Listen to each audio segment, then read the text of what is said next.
Bien, amigos, continuamos con ustedes. Estaba yo aquí en lo que me daban la entrada, mirando una noticia que tengo, que la estuve viendo hoy, que realmente me sorprendió, Rosana, porque está hablando del dinero que tienen las personas más ricas del mundo en los llamados paraísos fiscales.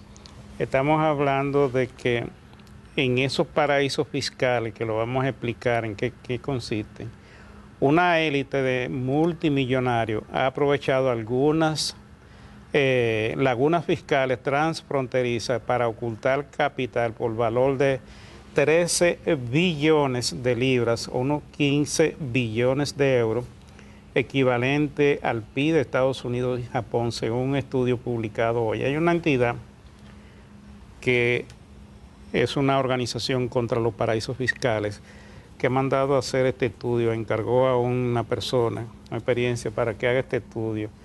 La idea, señores, es ver cuánto dinero han sacado los multimillonarios de los países, en muchos casos de países pobres, para colocarlo en paraísos fiscales. ¿Qué son los paraísos fiscales? Los paraísos fiscales son regiones y países que son que reciben dinero de toda parte del mundo, capitales, sin pagar impuestos. O sea, no cobran impuestos o cobran muy poco impuestos. Entonces, lo que hacen la gente que evaden los impuestos de cada uno de los países es que de alguna manera trata de colocar su capital en estos países para fines de evadir el impuesto que deben pagar en las economías en donde operan. Pero esta suma se ha venido acumulando y acumulando en países como Suiza y otras regiones, incluso zonas que pertenecen al Reino Unido y a grandes economías del mundo, que tienen este tipo de tratamiento fiscal muy benévolo para los capitales.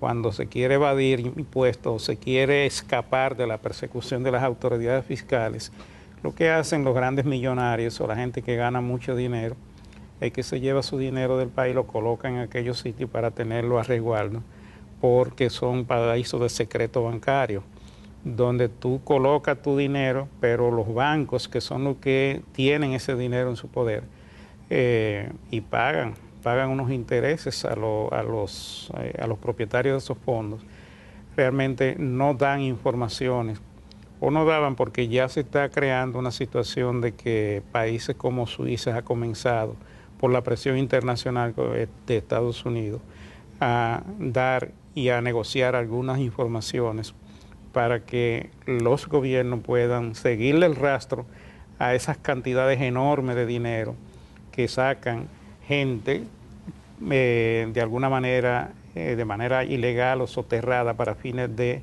no pagar los impuestos. Dice esta información que la deuda externa y muchos de los problemas de países pequeños pueden ser resueltos con el dinero que tienen sus ciudadanos colocados en esos grandes paraísos fiscales. Así es. Y eso es así.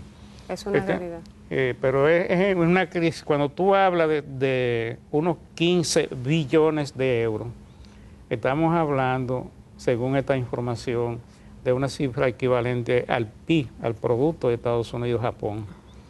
Entonces yo creo que estamos hablando de cosas mayores. De todo esto es parte de lo que ocurre en la mala distribución de la riqueza y la forma como se acumulan tantas riquezas en un grupito pequeño, porque ese grupo de gente que tiene todo ese dinero no llega ni al 1% de la población mundial, es menos del 1%. Y tienen toda la riqueza del mundo, con lo cual es resolver los problemas y millones. Todos seríamos millonarios. Sí, y lamentable, pero me sorprendió mucho esta información, porque los paraísos fiscales a veces son promovidos por las economías desarrolladas. Eso es, Luis. Y entonces, por ejemplo, ahora Estados Unidos está presionando por una ley FATCA, que es una ley donde va a obligar a los bancos de los países que tienen relaciones con la banca de Estados Unidos a darle informaciones sobre los negocios y las cuentas de ciudadanos norteamericanos en esos bancos. Esa ley está por entrar en vigencia a principios del 2003. Y lo que es ese secreto bancario que tanto se cuida a nivel de nuestras economías, ahora Estados Unidos va a imponerlo, porque si tú eres un banco y tienes negocio con un banco de Estados Unidos y no llega a un acuerdo con el IRS, que es la autoridad fiscal de Estados Unidos, para darle informaciones, entonces lo que van a hacer es que te van a cobrar un 30%. Te van a penalizar con un 30% de las operaciones de esos ciudadanos que se entienda que tú tienes cuenta. Y tú vas a tener entonces como banco que responderle al cliente, porque el cliente que te da tu dinero, tú tienes que devolvérselo, igual que como se lo dio. Tú no puedes decirle, yo te voy a descontar porque Estados Unidos me va a descontar a mí. Entonces los bancos, ¿qué pasa con esto? Que los bancos van a tener obligatoriamente, para poder hacer negocio con Estados Unidos, que darle informaciones sobre las cuentas de los ciudadanos norteamericanos en estos países. ¿Qué esperan las autoridades americanas? Ellos esperan colectar unos 13.000 millones de dólares, y en la ley se dice que es para fines de compensar lo que se ha perdido en toda esta crisis. O sea que las grandes fortunas producen una crisis, generan una crisis por estar especulando y por estar manejando títulos y haciendo negocios. Entonces, después que viene la crisis, ahora son los ciudadanos y los países que negocian con Estados Unidos los que tienen que pagar la cuava de todo de lo que están haciendo. Y así es que se manejan las finanzas internacionales, lamentablemente. Tantas son las ambiciones y tanta la especulación y tanto el deseo de ganar dinero, que ellos mismos crean las condiciones para que lo que es su mercado, que ellos deberían proteger, se asfixie, y entonces venga una crisis como la que se está viviendo hoy día a nivel mundial.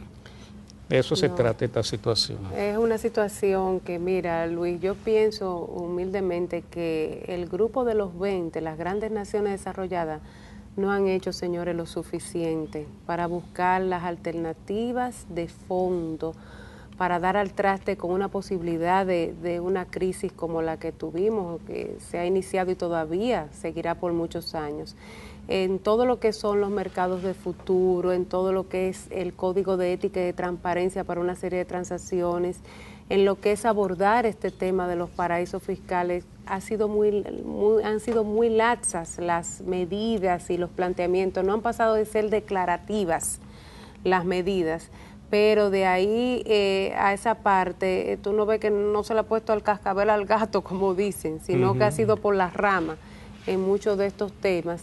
Y es algo que incluso los organismos internacionales, tanto como el Fondo Monetario Internacional, pudieran jugar un rol también mucho más efectivo en aras de buscar las alternativas. Porque si bien es cierto que el secreto bancario, el habeas data, es una figura que existe en la mayoría de las legislaciones monetarias y financieras en el mundo, y incluso algunas con rango constitucional, no es menos cierto también que hay elementos de orden público que tienen que ponerse sobre la mesa en el momento de buscar ese fino equilibrio en lo que es la regulación y el cautelar recursos de terceros y recursos de depositantes y accionistas y propietarios de estas propias entidades de intermediación financiera. Hay un elemento que vimos en los 2 minutos que yo creo que va a necesitar mucho más fuerza, que es la gobernabilidad corporativa. Hay que poner mucho énfasis en las normativas que tienen que ver con los gobiernos, con los controles internos, con los mecanismos de auditoría, con hacer compromisarios y corresponsables a los entes de decisión más altos, con las propias gerencias, de manera que no existan sorpresas y puedan establecerse los mecanismos prudenciales de fortalecimiento, patrimoniales que se requieran en momentos oportunos, porque a veces ha habido un desfase en lo que es la gerencia, la dirección, la propiedad y los mismos entes fiscalizadores. pero esa reforma integral desde el punto de vista de lo que debe ser esa supervisión macroprudencial y esos mecanismos de alerta oportunos, todavía incluso Basilea, yo pienso que aunque ya está las directrices de Basilea 3, todavía se ha quedado a un nivel muy académico y no ha bajado a las instancias para que puedan verse esos mecanismos de manera eficaces. Pero yo pienso que es un trabajo que tendrá sobre la mesa la agenda mundial y vamos nosotros como programa a darle seguimiento. Vamos a una pausa y regresamos.